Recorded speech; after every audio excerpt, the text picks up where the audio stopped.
Estamos de volta aqui no Jornal Jovem Pan. O Senado marcou para amanhã, então, a sabatina do juiz federal Cássio Nunes para sua indicação, que foi realizada pelo presidente Jair Bolsonaro para a vaga de Celso de Mello no Supremo Tribunal Federal. E sobre esse assunto, nós vamos conversar com o Roberto Oliviano, que é procurador de Justiça. Muito boa tarde, Roberto. Boa tarde, Marcelo. Um prazer falar com você e com os ouvintes e internautas que acompanham a Rádio Jovem Pan. Prazer é todo nosso, Roberto. A expectativa de aprovação no Senado, né? O currículo aí do juiz Cássio Nunes o credencia a ocupar a vaga do decano Celso de Mello? Não o credencia a ocupar a vaga do decano Celso de Mello. Aliás, Celso de Mello era o exemplo de pessoa dotada de notável saber jurídico, reputação ilibada, um homem que honrou o Supremo Tribunal Federal com 32 anos de um exercício independente, corajoso da magistratura, dedicando-se exclusivamente a essa função. Infelizmente, o indicado Cássio Nunes Marques já foi levantado por diversos órgãos da imprensa. Ele apresenta uma série de senões em relação a essa indicação. Primeiro, aspectos que foram inseridos no seu currículo, cursos que sequer existiam, outros que foram apresentados como sendo de relevância acadêmica que não tinham, suspeitas de plágio na sua dissertação de mestrado e de doutorado, como se não bastasse 33 reclamações sobre o seu trabalho como juiz federal, 20 delas por atraso na condição de juiz federal no Tribunal Regional Federal. A Constituição exige reputação ilibada. O que seria reputação ilibada? Nenhuma espécie de mácula, nenhuma espécie de mancha, nenhuma espécie de dúvida a respeito do indicado. E quem afiançou a indicação do juiz federal Cássio Nunes Marques? Foram o senador Ciro Nogueira, do Centrão, o senador Flávio Bolsonaro, filho do presidente da República, ambos investigados pela Lava Jato, assim como o advogado Frederic Vasseur, que é réu por lavagem de dinheiro e peculato. Não é? E as indicações para ministros do Supremo Tribunal Federal, elas devem ser respeitosas, antes de mais nada, à supremacia do interesse público.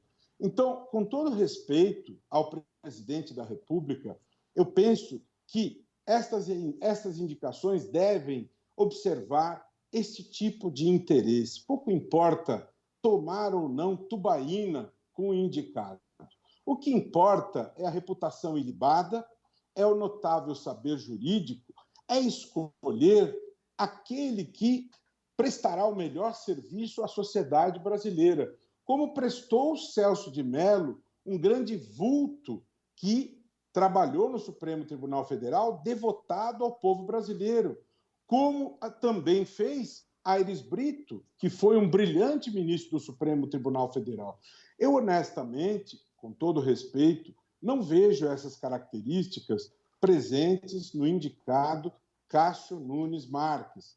E eu penso que os senadores, na sabatina de amanhã, devem rejeitar essa indicação. Isso é uma prerrogativa dos senadores e, à luz do respeito ao interesse da sociedade, interesse maior, deveriam rejeitar essa indicação. Foi isso que eu disse no artigo que publiquei hoje no jornal Folha de São Paulo.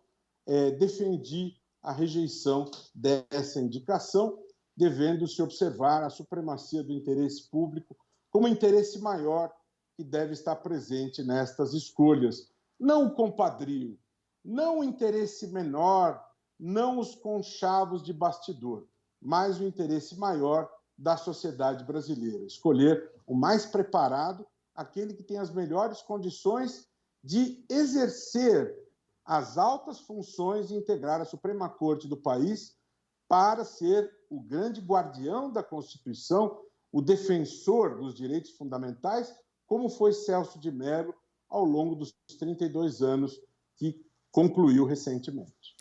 Inclusive, né, Roberto, esse processo de definição, né, da escolha do presidente, muito tem se questionado também, né? Claro que o Celso de Mello chegou lá, um outro presidente o indicou, como o senhor disse aí, com esses requisitos aí todos, como o senhor já mencionou. Mas o próprio processo de escolha e depois a sabatina em si também é meramente política, ela até demora bastante tempo. O Alexandre de Moraes demorou quase 12 horas. Mas o resultado praticamente é aquele jogo que começa amanhã, que a gente já sabe que ele vai ser aprovado, né? Marcelo, veja, existe uma sabatina.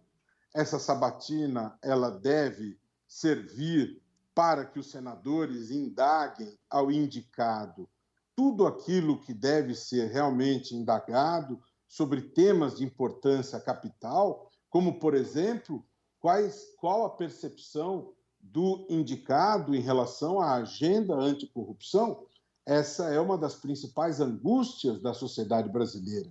Como é que ele vê todos esses temas de importância tão grande para todos nós, a prisão após condenação em segunda instância, o foro privilegiado, a questão da criminalização do Caixa 2 eleitoral, o confisco alargado, a reforma política, entre tantos e tantos temas de tamanha importância para todos nós. Esse é o momento para que os senadores indaguem do indicado como é que ele percebe tudo isso. E aí, ao final destas indagações, a CCJ vai deliberar e, depois disso, o plenário do Senado vai decidir se o nome de Cássio Nunes Marques ele deve ou não ser aceito. Essas questões éticas, incluir no currículo dados que não correspondem à realidade, essas questões, elas são questões de importância capital para essa escolha.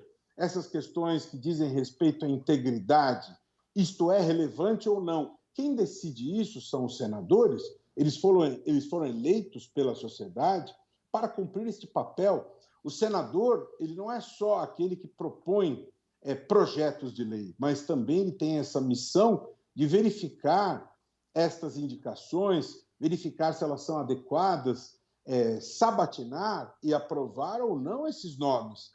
Então, ele não é um mero carimbador, chancelador dos nomes que o presidente apresenta. Cabe ao Senado fazer esta verificação dentro de um sistema de freios e contrapesos constitucional. Por isso é que nós temos a separação de poderes. Separação de poderes significa que o Senado ele não tem a obrigação de dizer amém àquilo que o presidente da República apresenta, aquilo que o presidente indica. Óbvio que o presidente tem os seus aliados, ele tem os senadores da base governista, mas existem outros senadores que devem fazer as indagações cabíveis, representando os interesses da sociedade, e democraticamente há uma votação e deve preponderar o interesse maior da sociedade, a supremacia do interesse público. E com todo respeito a opiniões divergentes, eu penso que estes senões que foram levantados maculam essa indicação.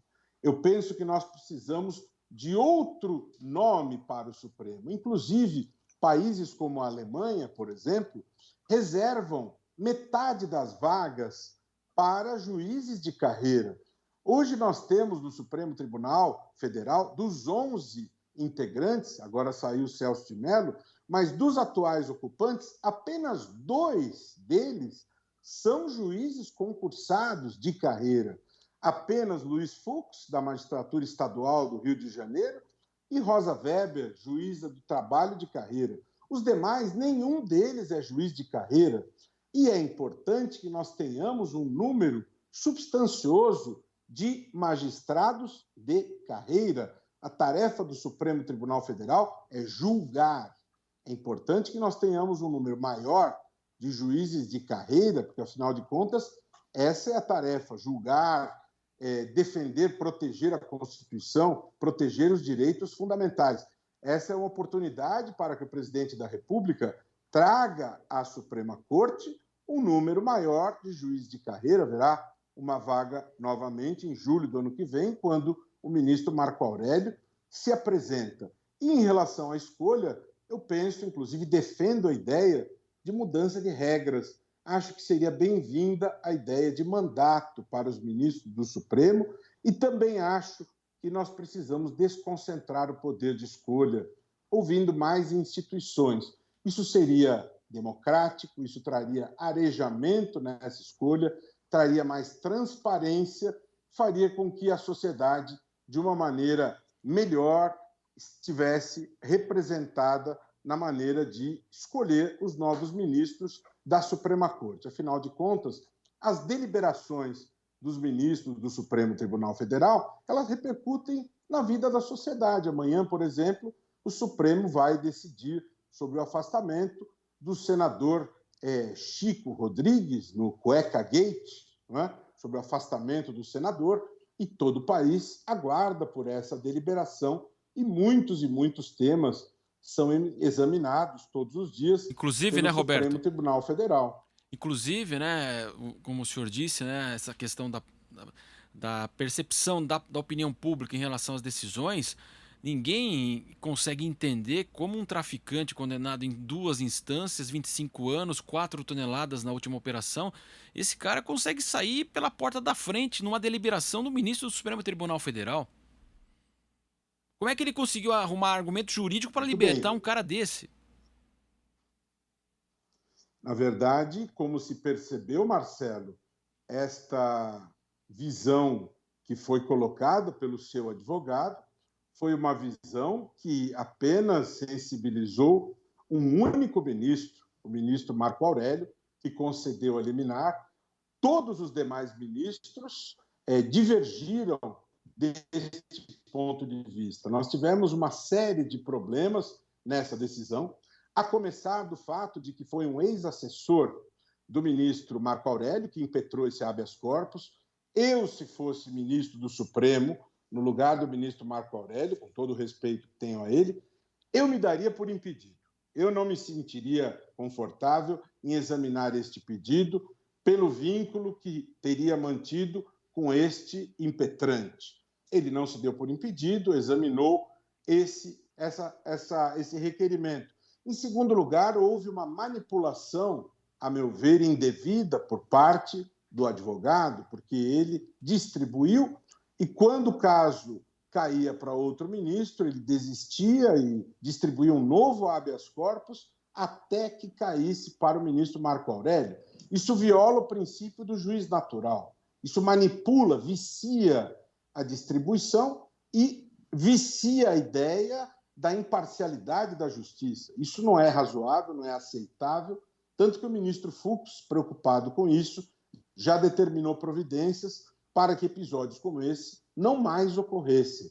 A visão do ministro Marco Aurélio, da qual eu divirjo totalmente, é uma visão equivocada, tanto que o Supremo Tribunal Federal, por 9-1, entendeu que não existe a determinação de soltura imediata depois dos 90 dias. O ministro Marco Aurélio, por mais zeloso que fosse, se ele quisesse que a questão fosse revista, que ele determinasse os autos seguissem a primeira instância para que o juiz verificasse se os pressupostos da prisão preventiva estão ou não presentes. Mas não determinar a soltura de imediato. Essa decisão, a meu ver, é totalmente descabida, desarrazoada e não tem nenhum sentido. Não tem nenhum sentido que isso tenha ocorrido, no entanto, ocorreu, é lamentável, e que o Supremo Tribunal Federal encontre caminhos para que não se repita esse tipo de acontecimento em decisões monocráticas, que se façam ajustes regimentais no Supremo Tribunal Federal para que pedidos desta natureza sejam levados ao plenário, que o plenário reunido virtualmente delibere a respeito disso. Até porque a missão do Supremo Tribunal Federal não é decidir sobre prisão ou liberdade de traficantes, mas sim sobre aspectos da Constituição, constitucionalidade, de leis, outro tipo de tema, e não esse tipo de assunto. Então, eu acho um total absurdo o que ocorreu, como também a demora da Procuradoria-Geral da República de pedir a revogação da decisão do ministro Marco Aurélio. Esse fato todo é lamentável, o sentimento de frustração da sociedade é absolutamente justificado e que nós saibamos lidar com esse ocorrido para que não se repitam acontecimentos como este. A votação de 9-1 foi absolutamente expressiva para que o fato deixe um legado positivo, se é que isso é possível, para que não tenhamos outros episódios semelhantes. O nome dele já está na lista da Interpol e tomara que o esforço policial internacional consiga viabilizar a prisão de André do Rep para que ele cumpra a pena. E também que o Congresso Nacional, para fechar o meu comentário, Marcelo, isso sirva também como um recado ao Congresso Nacional no sentido de aprovar a prisão após condenação em segunda instância. E prisão em segunda instância para todos, não com esta mexida que foi feita na PEC 199, que não se aplica a todos e apenas a uma parte das pessoas. E já houve uma mexida na PEC 199 e é necessário ter atenção a isso. Tem que se aplicar a todos e não apenas a casos novos. Não é? Perfeito. Que a prisão em segunda instância seja aplicável, que ela incida a todos. A lei é igual para todos, a lei é para todos. Não admitimos mais impunidade. Não queremos mais impunidade. A sociedade brasileira está cansada de situações em que as leis não funcionam. Nós queremos que as leis sejam aplicadas, que elas valham e que a sociedade seja respeitada. E que episódios como este de André do Rep sejam coisas do passado. Que nós tenhamos leis firmes, instituições firmes, corajosas, e que as coisas funcionem, que a justiça funcione, que os tribunais funcionem, que o Ministério Público esteja ativo, operante, vigoroso, atento às necessidades da sociedade. Muito obrigado. Nós agradecemos então a participação do Procurador de Justiça Roberto Liviano, que está conversando conosco sobre amanhã então a sabatina de Cássio Nunes, e também abordamos essa questão que chamou a atenção da opinião pública brasileira e com certeza também mundial da soltura do traficante André do Rep. Roberto, muito obrigado pela sua participação aqui na Jovem Pan. Muito boa tarde.